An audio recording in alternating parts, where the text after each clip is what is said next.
Hello nga pala, guys, meron kayong nakikitang dragon fruit dyan.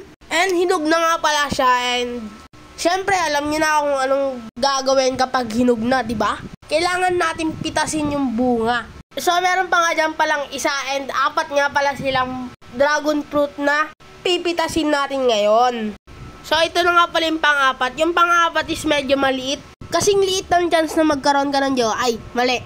So ayan na nga pala, pipitasin na natin. So ayan na nga pala ang ating first batch. First wave ng pagpitas ng dragon fruit.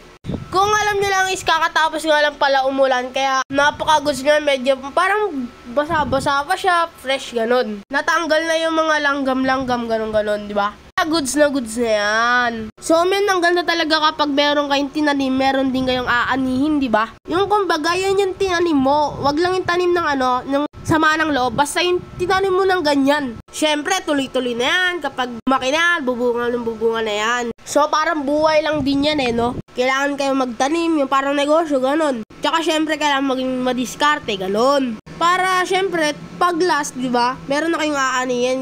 It means yun na yung good blessing sa inyo, ganon. Tulad ako ngayon, nagtatanim na ako yun sa pag-vlog ko.